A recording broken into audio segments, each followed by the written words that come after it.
Hi friends, welcome back to Santanu creations. Friends, ನಾನು ಆಗ್ತಾ ಇರೋ ಡಿಸೈನಿಗೆ 6 ಎಳೆ ದಾರ ತಗೊಂಡಿದ್ದೀನಿ. ಹಾಗೆ ನೀಡಲ್ ನಂಬರ್ 10 ತಗೊಂಡಿದ್ದೀನಿ. ನೀವು 8 ಬೇಕಾದರೂ ತಗೋಬೋದು. ಸ್ಟಾರ್ಟಿಂಗಲ್ಲಿ ಲಾಕ್ ಮಾಡ್ಕೊಳ್ಳೋಣ.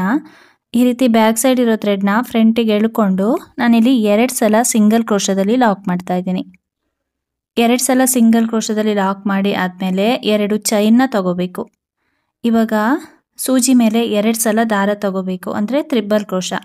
ಈ ರೀತಿ ಸ್ಲ್ಯಾಂಟಿಂಗ್ ಟೈಪಲ್ಲಿ ನೀಡಲ್ನ ಇಟ್ಟು ಅಲ್ಲಿಂದ ನಾವೀಗ ತ್ರಿಬಲ್ ಕ್ರೋಶನ ತಗೋಬೇಕು. ನೋಡಿ, 2ರಲ್ಲಿ 1 ಮಾಡ್ಕೋಬೇಕು, ಮತ್ತೆ 2ರಲ್ಲಿ 1 ಮಾಡ್ಕೋಬೇಕು, ಮತ್ತೆ 2ರಲ್ಲಿ 1 ಮಾಡ್ಕೋಬೇಕು. ಇನ್ನೊಂದು ಸಲ ಸೂಜಿ ಮೇಲೆ 2 ಸಲ ದಾರ ತಗೊಂಡು ಇವಾಗ ಏನೊಂದು ತ್ರಿಬಲ್ ಕ್ರೋಶ ತಗೊಂಡಿರ್ತೀವಿ ಅದ್ರ ಪಕ್ಕನೇ ಇನ್ನೊಂದು ತ್ರಿಬಲ್ ಕ್ರೋಶನ ತಗೋಬೇಕು. ನೋಡಿ, ಈ ರೀತಿ 2 ತ್ರಿಬಲ್ ಕ್ರೋಶ ಆಯಿತು. ಈಗ ಇನ್ನೊಂದು ತ್ರಿಬಲ್ ಕ್ರೋಶನ ತಗೋಬೇಕು. 3 ತ್ರಿಬಲ್ ಕ್ರೋಶಗಳನ್ನು ಪಕ್ಕದಲ್ಲೇ ತಗೋಬೇಕು, ಗ್ಯಾಪ್ ಬಿಡಬಾರ್ದು. ಪಕ್ಕದಲ್ಲೇ ನಾವು ಈ ರೀತಿ 3 ತ್ರಿಬಲ್ ಕ್ರೋಶಗಳನ್ನು ತಗೋಬೇಕು. ನೋಡಿ, ಈ ಥರ. ಇವಾಗ ಥ್ರೆಡ್ನ ಸ್ವಲ್ಪ ಮೇಲ್ಗಡೆ ಎಳ್ಕೊಂಡು ಒಂದು ಬೀಡ್ಸ್ನ ಇನ್ಸರ್ಟ್ ಮಾಡ್ತಾ ಇದ್ದೀನಿ. 1 mm ಬೀಡ್ಸಿಗಿಂತ ಸ್ವಲ್ಪ ದೊಡ್ಡ ಬೀಡ್ಸ್ ಇದು. ಈ ರೀತಿ ಬೀಡ್ಸ್ನ ಇನ್ಸರ್ಟ್ ಮಾಡಿ ಬೀಡ್ ಲಾಕ್ ಮಾಡ್ಕೋಬೇಕು. ಸೂಜಿ ಮೇಲೆ ಒಂದು ಸಲ ದಾರ ತಗೊಂಡು 3 ತ್ರಿಬಲ್ ಕ್ರೋಶಗಳನ್ನು ಸೇರಿಸ್ಕೊಂಡು ನಾವು ಈಗ ಡಬಲ್ ಕ್ರೋಶನ ತಗೋಬೇಕು. ನೋಡಿ, ಈ ರೀತಿ 3 ತ್ರಿಬಲ್ ಕ್ರೋಶನ ಸೇರಿಸಿ ನಾವು ಈ ರೀತಿ ಡಬಲ್ ಕ್ರೋಶನ ತಗೋಬೇಕು. 1 ಡಬಲ್ ಕ್ರೋಶ ಆಗಿದೆ. ಈಗ 2ನೇ ಡಬಲ್ ಕ್ರೋಶನ ತಗೊಳ್ತಾ ಇದ್ದೀನಿ. ಇದೇ ಥರ ಟೋಟಲ್ ಆಗಿ 6 ಡಬಲ್ ಕ್ರೋಶಗಳನ್ನು ನಾವು ತಗೋಬೇಕು. ನೋಡಿ, ಈ ರೀತಿ ತುಂಬ ಈಸಿಯಾಗಿ ಹಾಕ್ಕೋಬೋದು. 3 ಡಬಲ್ ಕ್ರೋಶಗಳನ್ನು 3 ತ್ರಿಬಲ್ ಕ್ರೋಶಗಳನ್ನು ಸೇರಿಸಿ ನಾವು 6 ಡಬಲ್ ಕ್ರೋಶಗಳನ್ನು ನಾವು ಈ ರೀತಿಯಾಗಿ ತಗೋಬೇಕು. ಅಂದರೆ ಒಂದು ಸ್ಲ್ಯಾಂಟಿಂಗ್ ಆರ್ಚ್ ಫಾರ್ಮ್ ಆಗುತ್ತೆ.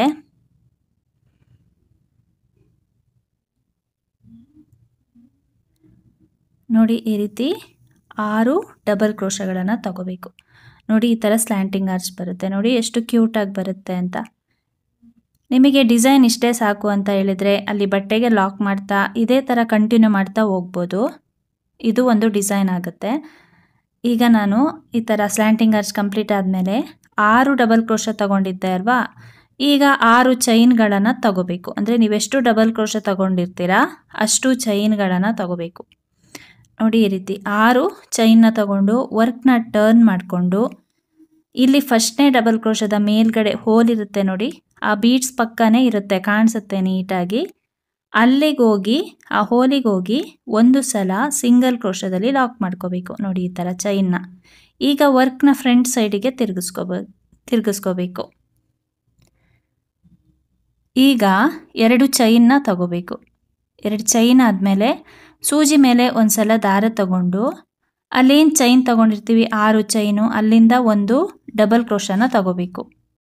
ಫ್ರೆಂಡ್ಸ್, ನೋಡಿ, ಈ ರೀತಿ 2 ಚೈನು 1 ಡಬಲ್ ಕ್ರೋಶ ಆದಮೇಲೆ ಮತ್ತೆ 2 ಚೈನ್ನ ತಗೊಂಡು ಅದೇ ಡಬಲ್ ಕ್ರೋಶದ ಒಳಗಡೆ ಹೋಗಿ ಒಂದು ಸಲ ಸಿಂಗಲ್ ಕ್ರೋಶದಲ್ಲಿ ಲಾಕ್ ಮಾಡ್ಕೊಳ್ಳೋದು, ಅಂದರೆ ಪಿಕಾಟ್ ಡಿಸೈನ್ನ ಮಾಡ್ಕೊಳ್ಳೋದು. ಇದೇ ಥರ ನಾವು ಒಂದು 6 ಡಬಲ್ ಕ್ರೋಶಗಳನ್ನು ತಗೊಂಡು ಪಿಕಾಟ್ ಡಿಸೈನ್ನ ಮಾಡ್ಕೋಬೇಕಾಗುತ್ತೆ. ನೋಡಿ, ಈಗ 2ನೇ ಡಬಲ್ ಕ್ರೋಶ ತಗೊಳ್ತಾ ಇದ್ದೀನಿ. ಇದಕ್ಕೆ 2 ಚೈನ್ನ ತಗೊಂಡೆ 2 ಡಬಲ್ ಕ್ರೋಶದ ಮಧ್ಯೆ ಹೋಗಿ ಈ ರೀತಿ ಸಿಂಗಲ್ ಕ್ರೋಶದಲ್ಲಿ ಲಾಕ್ ಮಾಡ್ಕೋಬೇಕು. ನೋಡಿ, ಈ ಥರ ತುಂಬ ಎಳೆದು ಅಗಲ ಮಾಡೋದು ಬೇಡ, ಚಿಕ್ಕದಾಗೆ ತಗೊಳ್ಳಿ, ಸಾಕಾಗುತ್ತೆ. ಡಿಸೈನ್ ಚೆನ್ನಾಗಿ ಕಾಣಿಸುತ್ತೆ ಚಿಕ್ಕದಾಗಿ ತಗೊಂಡ್ರು. ನೋಡಿ, ಈ ಥರ ಒಂದೇ ಲೆವೆಲಲ್ಲಿ ತಗೋಬೇಕು. ಹಾಗೆ ನೀಟಾಗಿ ಡಿಸೈನ್ನ ಹಾಕ್ತಾ ಹೋಗಬೇಕು. ಒಂದೊಂದು ಡಬಲ್ ಕ್ರೋಶ ಆದಮೇಲೆ 2 ಚೈನ್ನ ತಗೊಂಡು ಅಲ್ಲಿ ಸೆಂಟರ್ ಗ್ಯಾಪಿಗೆ ಹೋಗಿ ಸಿಂಗಲ್ ಕ್ರೋಶದಲ್ಲಿ ಲಾಕ್ ಮಾಡಿಕೊಂಡ್ರೆ ಆಯಿತು. ನೋಡಿ, ತುಂಬ ಬೀಡ್ಸ್ಗಳನ್ನು ಇನ್ಸರ್ಟ್ ಮಾಡೋದಿಲ್ಲ, ಏನೂ ಇಲ್ಲ. ತುಂಬ ಈಸಿಯಾಗಿ ಹಾಕ್ತಾ ಹೋಗ್ಬೋದು ಡಿಸೈನ್ನ. ನೋಡಿ, ಈ ಥರ ಎಷ್ಟು ಚೈನ್ ತಗೊಂಡಿರ್ತೀವಿ ಅಷ್ಟು ಡಬಲ್ ಕ್ರೋಶನ ತಗೊಂಡು ನಾವು ಪಿಕಾಟ್ ಡಿಸೈನ್ನ ಮಾಡ್ಕೋಬೇಕಾಗುತ್ತೆ.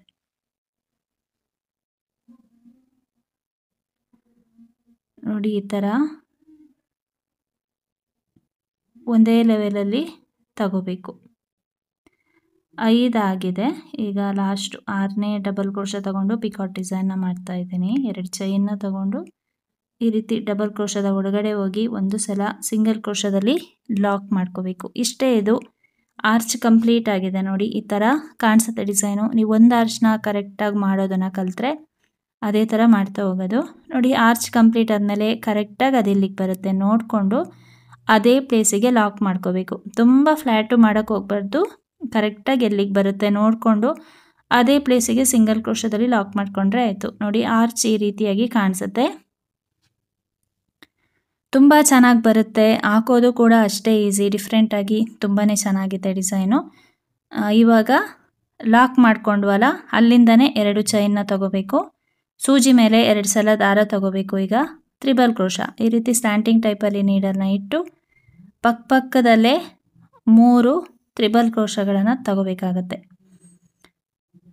ಆರ್ಚ್ ಲಾಕ್ ಮಾಡಿದ್ಮೇಲೆ 2 ಚೈನ್ನ ತಗೊಳ್ಳೋದು ಮರಿಬಾರ್ದು. 2 ಚೈನ್ ತಗೊಂಡು ಮತ್ತೆ ನಾವು ತ್ರಿಬಲ್ ಕ್ರೋಶಗಳನ್ನು ತಗೊಳ್ಳೋದು. ಡಬಲ್ ಕ್ರೋಶ ಕೂಡ ತಗೋಬೋದು, ಸ್ವಲ್ಪ ಚಿಕ್ಕದಾಗಿ ಕಾಣಿಸುತ್ತೆ. ತ್ರಿಬಲ್ ಕ್ರೋಶ ತಗೊಂಡ್ರೆ ತುಂಬ ಚೆನ್ನಾಗಿ ಬರುತ್ತೆ ಡಿಸೈನು. ನೋಡಿ ಈ ರೀತಿ ಪಕ್ಕದಲ್ಲೇ 3 ತ್ರಿಬಲ್ ಕ್ರೋಶಗಳನ್ನು ತಗೊಂಡು ಈಗ ಒಂದು ಬೀಡ್ಸ್ನ ಇನ್ಸರ್ಟ್ ಮಾಡ್ಕೊಳ್ಳೋದು. ಬೀಡ್ಸ್ ಏನಾದರೂ ಬೇಡ ಅಂತ ಇದ್ದರೆ 2 ಚೈನ್ನ ಹಾಕ್ಕೊಂಡ್ರೆ ಆಯಿತು. ಬೀಡ್ಸ್ ಇನ್ಸರ್ಟ್ ಮಾಡಿ ಬೀಡ್ ಲಾಕ್ ಮಾಡಿಕೊಂಡು ಈಗ ನಾವು ಸೂಜಿ ಮೇಲೆ ಒಂದು ಸಲ ದಾರ ತಗೊಂಡು 3 ತ್ರಿಬಲ್ ಕ್ರೋಶಗಳನ್ನು ಸೇರಿಸಿ ಟೋಟಲಾಗಿ 6 ಡಬಲ್ ಕ್ರೋಶಗಳನ್ನು ನಾವಿಲ್ಲಿ ತಗೋಬೇಕಾಗತ್ತೆ. ಸ್ಲ್ಯಾಂಟಿಂಗ್ ಆರ್ಚ್ ಬರುತ್ತೆ ನೋಡಿ ಈ ಥರ. ಇದಾದಮೇಲೆ ನಾವು 6 ಚೈನ್ಗಳನ್ನು ತಗೋಬೇಕು. ಎಷ್ಟು ಡಬಲ್ ಕ್ರೋಶ ತಗೊಂಡಿರ್ತೀವಿ ಸ್ಲ್ಯಾಂಟಿಂಗ್ ಆರ್ಚಿಗೆ ಅಷ್ಟೇ ಚೈನ್ಗಳನ್ನು ತಗೋಬೇಕು. ಇದನ್ನು ಫಸ್ಟ್ನೇ ಕಂಬದ ಮೇಲ್ಗಡೆ ಹೋಲ್ ಇರುತ್ತೆ ನೋಡಿ, ಅಲ್ಲಿಗೆ ಹೋಗಿ ಲಾಕ್ ಮಾಡಿಕೊಂಡು ವರ್ಕ್ನ ಫ್ರಂಟಿಗೆ ತಿರುಗಿಸ್ಕೊಂಡು ಆರ್ಚ್ನ ಮಾಡ್ಕೊಳ್ಳೋದು. ಅಂದರೆ 2 ಚೈನ್ನ ತಗೊಂಡು 1 ಡಬಲ್ ಕ್ರೋಶ ತಗೊಂಡು ಅದಕ್ಕೆ 2 ಚೈನ್ನ ಹಾಕಿ ಪಿಕಾಟ್ ಡಿಸೈನ್ ಮಾಡ್ಕೊಳ್ಳೋದು ಅಷ್ಟೇ. ಇದು ಡಿಸೈನು ತುಂಬಾ ಈಸಿ ಇದೆ, ಬಿಗಿನರ್ಸ್ ಕೂಡ ಆರಾಮಾಗಿ ಟ್ರೈ ಮಾಡ್ಕೋಬೋದು. ಒಂದೇ ಸ್ಟೆಪ್ಪಲ್ಲಿ ಹಾಕುವಂಥ ಡಿಸೈನ್ ಇದು. ನೋಡಿ ಈ ಥರ ಆರ್ಚ್ ಕಂಪ್ಲೀಟ್ ಆದಮೇಲೆ ಕರೆಕ್ಟಾಗಿ ಅದು ಎಲ್ಲಿಗೆ ಬರುತ್ತೆ ನೋಡಿಕೊಂಡು ಅದೇ ಪ್ಲೇಸಿಗೆ ಲಾಕ್ ಮಾಡ್ಕೋಬೇಕು. ತುಂಬ ಫ್ಲ್ಯಾಟು ಮಾಡೋಕ್ಕೆ ಹೋಗ್ಬಾರ್ದು, ಕರೆಕ್ಟಾಗಿ ಎಲ್ಲಿಗೆ ಬರುತ್ತೆ ನೋಡಿಕೊಂಡು ಅಲ್ಲಿಗೆ ಲಾಕ್ ಮಾಡ್ಕೋಬೇಕು. ಸಿಂಗಲ್ ಕ್ರೋಶದಲ್ಲಿ ಲಾಕ್ ಮಾಡಿಕೊಂಡ್ರೆ ಆಯಿತು. ನಿಮಗೇನಾದರೂ ಕುಚ್ಚಬೇಕು ಅಂತ ಹೇಳಿದ್ರೆ ಅಲ್ಲಿ ಲಾಕ್ ಮಾಡಿದ್ಮೇಲೆ 4 ಚೈನ್ನ ತಗೊಂಡು ನೀವು ಕುಚ್ಚನ್ನ ಕಟ್ಕೋಬೋದು. ಕುಚ್ಚಿಲ್ಲ ಅಂದರೂ ಕೂಡ ಈ ಡಿಸೈನ್ ತುಂಬಾ ಚೆನ್ನಾಗಿ ಕಾಣಿಸುತ್ತೆ. ಕುಚ್ಚು ಬೇಕು ಅಂದರೆ ನೋಡಿ ಈ ರೀತಿ ಲಾಕ್ ಮಾಡಿದೆ ಅಲ್ಲ, ಅಲ್ಲಿಂದ 4 ಚೈನ್ನ ತಗೊಂಡು ಅದನ್ನು ಕರೆಕ್ಟಾಗಿ ಎಲ್ಲಿಗೆ ಬರುತ್ತೆ ನೋಡಿಕೊಂಡು ಅಲ್ಲಿಗೆ ಲಾಕ್ ಮಾಡ್ಕೊಳ್ಳಿ. ನಿಮಗೇನಾದರೂ ಕುಚ್ಚಬೇಕು ಅಂತ ಹೇಳಿದರೆ ಲಾಕ್ ಮಾಡಿ ಆದಮೇಲೆ 2 ಚೈನ್ನ ತಗೊಳ್ಳೋದು ಮರಿಬಾರ್ದು. ಮತ್ತೆ ತ್ರಿಬಲ್ ಕ್ರೋಶನ ತಗೊಂಡು ಈ ರೀತಿ ಆರ್ಚ್ನ ಮಾಡಿಕೊಂಡು ಡಿಸೈನ್ನ ಕಂಟಿನ್ಯೂ ಮಾಡ್ತಾ ಹೋದರೆ ಆಯಿತು. ಫ್ರೆಂಡ್ಸ್ ನೋಡಿ ಡಿಸೈನ್ ಬಂದು ಈ ರೀತಿಯಾಗಿ ಕಾಣಿಸುತ್ತೆ. ಆರ್ಚ್ಗಳೆಲ್ಲ ಕಂಪ್ಲೀಟ್ ಆಗಿದೆ. ಈಗ ನಾನು ಅದು ಎಲ್ಲಿಗೆ ಬರುತ್ತೆ ನೋಡಿಕೊಂಡು ಅದೇ ಪ್ಲೇಸಿಗೆ ಲಾಕ್ ಮಾಡ್ತಾ ಇದ್ದೀನಿ. ಎಂಡಿಂಗಲ್ಲಿ 2 ಇಲ್ಲ 3 ಚೈನ್ಗಳನ್ನು ಹಾಕಿ ಥ್ರೆಡ್ನ ಕಟ್ ಮಾಡಿದ್ರೆ ಡಿಸೈನು ಕಂಪ್ಲೀಟ್ ಆಗುತ್ತೆ. ಫ್ರೆಂಡ್ಸ್ ನೋಡಿ ಡಿಸೈನ್ ಕಂಪ್ಲೀಟ್ ಆದಮೇಲೆ ಈ ರೀತಿಯಾಗಿ ಕಾಣಿಸುತ್ತೆ. ತುಂಬಾ ಚೆನ್ನಾಗಿ ಬರುತ್ತೆ ಡಿಸೈನು, ಈಸಿ ಇದೆ, ಒಂದೇ ಸ್ಟೆಪ್ಪಲ್ಲಿ ಹಾಕುವಂಥದ್ದು. ನೀವು ಒಂದು ಆರ್ಚ್ನ ಕರೆಕ್ಟಾಗಿ ಮಾಡೋದನ್ನು ಕಲಿತ್ರೆ ಬಾಕಿ ಆರ್ಚ್ಗಳನ್ನೆಲ್ಲ ಅದೇ ಥರ ಮಾಡ್ತಾ ಹೋಗ್ಬೋದು. ಆದರೆ ಕರೆಕ್ಟಾಗಿ ಮಾಡೋದನ್ನು ಕಲಿಬೇಕು ಅಷ್ಟೇ. ಸ್ಟೆಪ್ ಬೈ ಸ್ಟೆಪ್ ನಾನು ಯಾವ ಥರ ಮಾಡಿದ್ದೀನಿ ಅದೇ ಥರ ಮಾಡಿಕೊಂಡ್ರೆ ಡಿಸೈನ್ ತುಂಬಾ ಚೆನ್ನಾಗಿ ಕಾಣಿಸುತ್ತೆ, ಕ್ಯೂಟಾಗಿ ಕಾಣಿಸುತ್ತೆ. ಕೆಲವರಿಗೆ ಕುಚ್ಚು ಹಾಕೋದು ಅಥವಾ ಬೀಡ್ಸ್ ಜಾಸ್ತಿ ಯೂಸ್ ಮಾಡೋದು ಇಷ್ಟ ಆಗಲ್ಲ. ಅಂಥವರು ಈ ರೀತಿ ಡಿಸೈನ್ನ ಟ್ರೈ ಮಾಡ್ಕೊಳ್ಳಿ, ತುಂಬಾ ಚೆನ್ನಾಗಿ ಬರುತ್ತೆ ಡಿಸೈನು.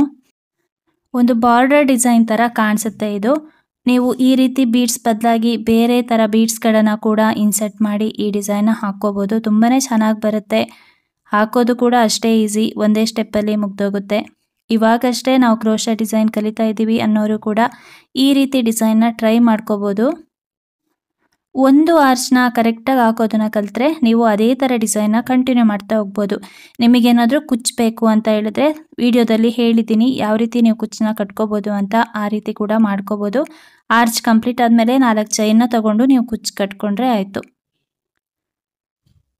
ಡಿಫ್ರೆಂಟಾಗಿ ತುಂಬಾ ಚೆನ್ನಾಗಿ ಬಂದಿದೆ ಡಿಸೈನು, ಟ್ರೈ ಮಾಡಿ ನೋಡಿ, ನಿಮಗೆ ಕೂಡ ಇಷ್ಟ ಆಗುತ್ತೆ. ಫ್ರೆಂಡ್ಸ್ ಈ ಡಿಸೈನಿಗೆ ಚಾರ್ಜ್ ಮಾಡ್ಬೋದು ಅಂದರೆ 600 ಎಬೋ ಚಾರ್ಜ್ ಮಾಡ್ಕೋಬೋದು. ಆದರೆ ತುಂಬ ಈಸಿಯಾಗಿ ಫಾಸ್ಟಾಗಿ ಈ ಡಿಸೈನ್ನ ಹಾಕ್ಕೋಬೋದು. ಫ್ರೆಂಡ್ಸ್ ಇವತ್ತಿನ ಈ ಡಿಸೈನ್ ನಿಮಗೇನಾದರೂ ಇಷ್ಟ ಆಗಿದ್ದರೆ ಒಂದು ಲೈಕ್ ಮಾಡಿ, ಶೇರ್ ಮಾಡಿ, ಕಮೆಂಟ್ಸ್ ಮಾಡಿ, ಹಾಗೆ ಸಬ್ಸ್ಕ್ರೈಬ್ ಮಾಡಿಕೊಂಡು ವಿಡಿಯೋನ ನೋಡಿ. Thank you friends. Thanks for watching. Thank you.